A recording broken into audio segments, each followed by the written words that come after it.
It's important for us to remember that math is really a construct. It was our way of creating a set of systematic and organized set of rules to understand um, quantitatively the world around us. And so we created a number system and a set of rules and operations and theorems in order for in order for what we've done so far in math to make sense. And mathematicians came across a bit of an issue when they started trying to find the zeros of equations, such as the one that I've listed here, x squared plus 1. Well, based on the way that we know how to solve these quadratic equations, one might go ahead and move that 1 to the other side and write x squared is equal to -1, and then try to extract the roots of both sides. But the problem here is that we arrive at something like this, where based on the rules that we had defined up to this point, we said we can't find the square root of a negative number. That is, our radicand cannot be negative because there is no such value where we can multiply or by itself or square and get a negative number. But we need to be able to work with zeros of equations like this. This is very much a valid quadratic function. X squared plus 1 is valid. It just doesn't happen to cross the x-axis ever. So we have to start thinking about, all right, well, how can we define zeros of this particular function? We can't call them real zeros, but what we can do is develop a number called the imaginary number here, the imaginary number I, which we will define as being the square root of -1. And what this does is it allows us to rewrite the solution to this equation, or find the zeros of this equation, and define them as plus or minus I. So we're defining the imaginary number as the square root of -1, which then allows us to say that something like this would have roots of plus or minus I. Well, think about this for a second. If we know that I is equal to plus the square root of -1, that means I squared would have to be the square root of -1, this quantity squared, which then results in -1. Well, ask yourself then, what is I cubed? Well, I cubed is equivalent to I squared times I. And if you know that I squared is equal to -1, and we're multiplying that by I cubed we can say is equal to -I.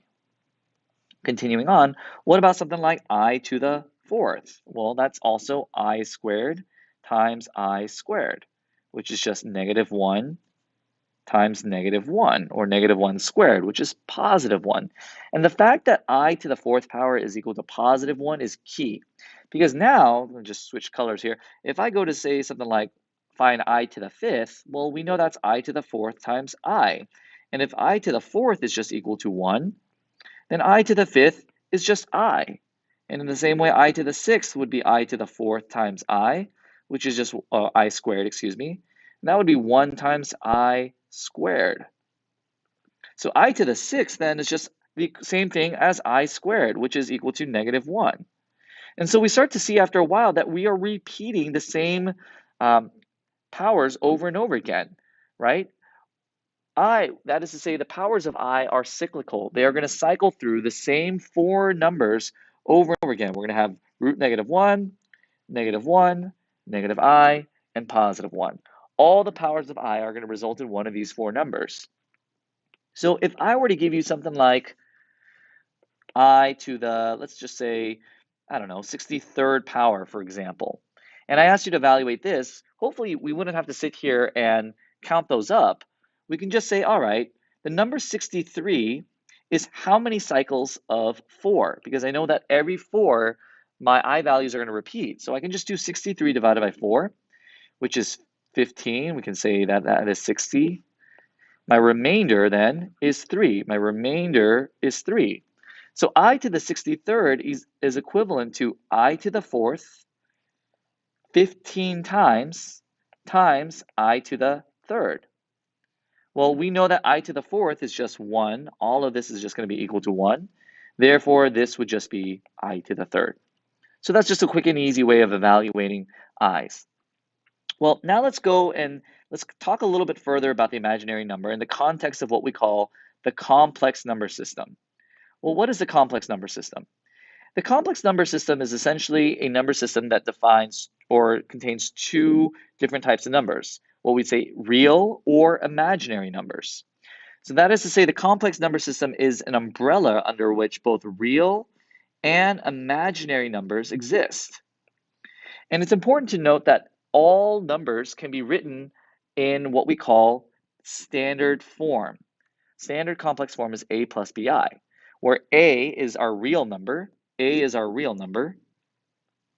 and b, or we can say bi represents our imaginary number. So every number can be written as a combination of a real and an imaginary number.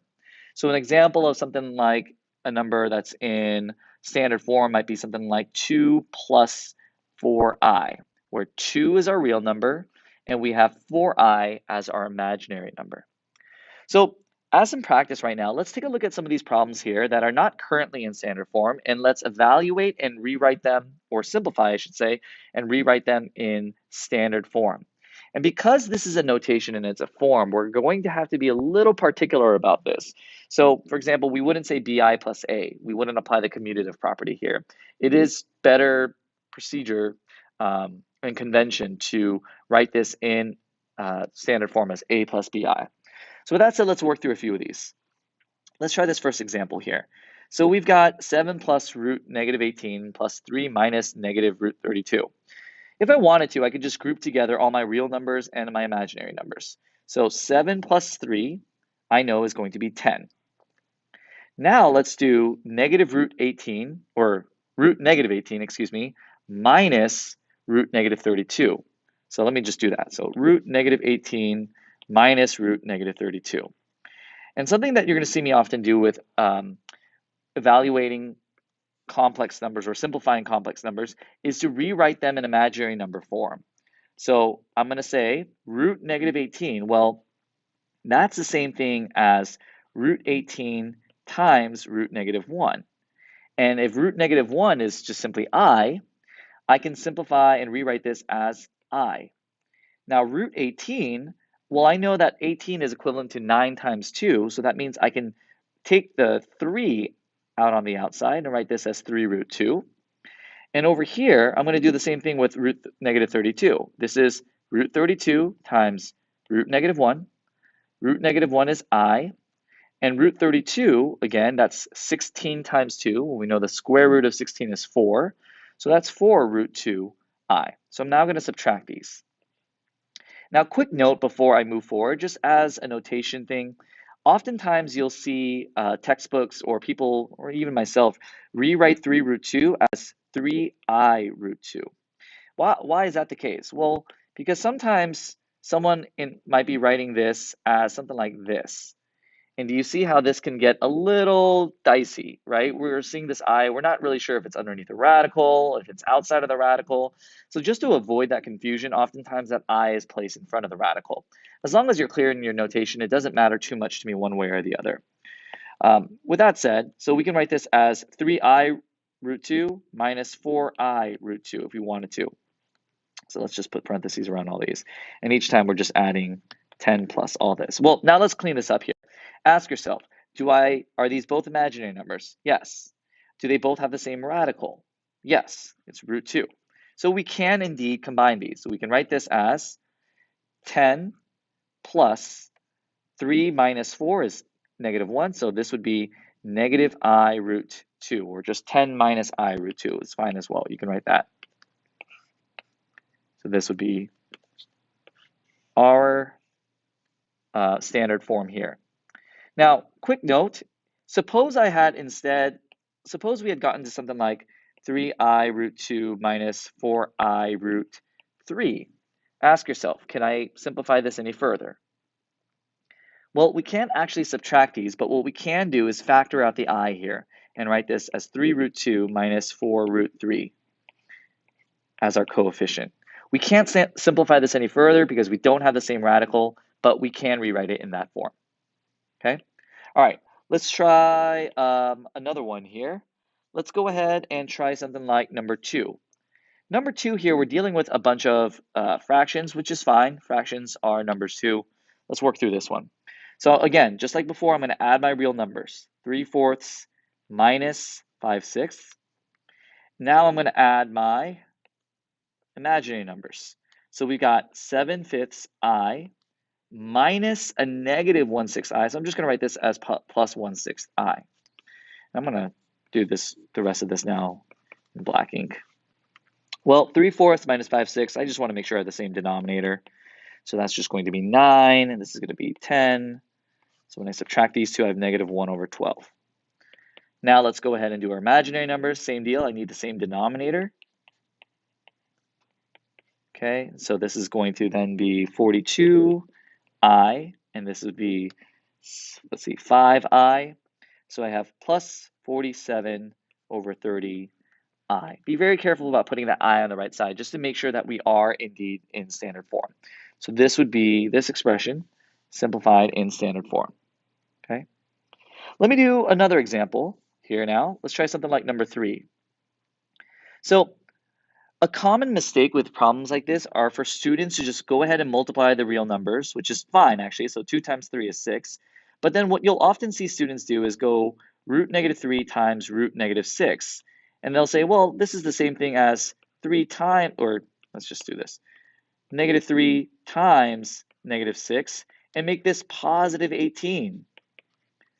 The problem here with that is that we've now taken these two imaginary numbers, because root negative 3 is imaginary number. It's just not written in that standard form.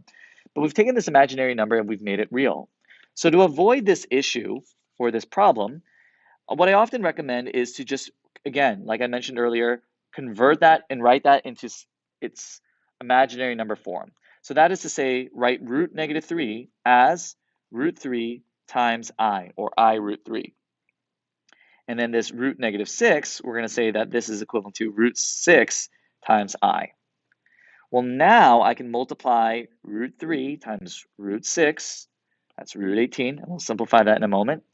And then also do I times I, which is I squared. So now, this root 18 we can simplify as being 3 root 2, and this I squared we can write as negative 1. So our final answer we would say is negative 18 root 2. And since this is a real number, there's no real need for us to write this in a plus bi form. That's totally fine. In the same way that if you just had I as your number, you could just leave it as I. You wouldn't have to write 0 plus I. This would be possible, but unnecessary. Okay. All right, let me do one more type of problem here, because I think it'll lead in nicely into our next idea. So we're going to go ahead and multiply these two factors together, or we should say these two binomials together, and we're just going to what's often known as FOIL this out. So we're going to multiply our first terms. So 3 times 2 is 6. Then our outside terms, 3 times negative 4i, so that's negative 12i. Then our inside terms, which is 10i. Then we're going to do our last terms, which is 5i times negative 4i, that's negative 20i squared. Now we can clean this up a little bit. We have 6. This here gives me negative 2i. This here, we know that I squared is equal to negative 1. So this is negative 20 times negative 1. So in other words, that's positive 20. So we can add our final real numbers, and this gives us 26 minus 2i. So we just practice here multiplying two binomials that were in standard form. And I bring this up because one thing that we may often need to do, and you can try these practice problems on your own, one thing that we may often need to do is to rationalize a complex number. Well, what do I mean by that? We know that when we have something like 1 minus root 5 here, oftentimes we are not fully simplified if we leave a radical in the denominator. So we'll often have to rationalize it by multiplying the numerator and the denominator by what's called its conjugate. That is to say, the second term has an opposite sign. We often do something like this. Why do we do that? Well, because we're then able to apply what's called the difference of squares. If you recall, a minus b times a plus b is equal to a squared minus b squared. This is called the difference of squares. And what that does is allows us to efficiently multiply. We don't actually have to FOIL anything out. This would just be something like 3 plus 3 root 5 in the numerator. And the denominator would just be a squared, which is just 1, minus b squared, which in this case is just root 5 squared, so it's just 5. So minus negative 5, or minus 5, I should say. And we can simplify this and make this negative 4. That's not a problem, right? So we can just say negative 4 here. Now, when we're doing this with complex numbers, we may see something like this. Remember, I here is an irrational number. I is equal to negative 1, the root of negative 1. So we do have to rationalize here. So we're going to multiply both the top and bottom by the conjugate of our denominator, which is 2 plus I. So we do that. In the numerator, we are going to have to, quote unquote, FOIL that out. So we can say that this is 12 plus, and I'm going to go through this a little bit more quickly. 6 times I is 6I. 2 times I is 2I, so that's just 8I in the middle. I times I is just I squared, which we'll simplify in just a moment. And the denominator, applying the difference of squares, 2 squared is 4. I squared is I squared, so we're saying minus I squared. Now let's clean this up. We know that I squared is equal to negative 1. So 12 minus 1 is 11 plus 8I. In the denominator, I've got 4 minus negative 1, which is just 5. And so now we've cleaned this up. Now ask ourselves, though, are we currently in standard form? And the answer is no. In order to fully write this in standard form, we would want to write it as such. So there's this fraction now completely rationalized. Now, the last thing that I want to do for this lesson is to kind of explain how we would go about graphing complex numbers. And it's actually really easy. We know that when we graph normal coordinates on a Cartesian plane, we have the x-axis and the y-axis. And so we just look at and find the x, and then we look and find the y. Well, when we're graphing complex numbers, we have to graph on what's called the complex plane, where the x-axis is now known as our real number axis, and our y-axis is known as our imaginary number axis. So if we're graphing something like negative 2 plus 3i, what is our real number? It's negative 2. So I'm going to find myself here on the x-axis, negative 2. But what's my imaginary number? 3i. So I'm going to find myself 3 on the y-axis. So it's negative 2 plus 3i here. And really, if you can graph coordinates, you can graph imaginary numbers or complex numbers. What about something like negative 2?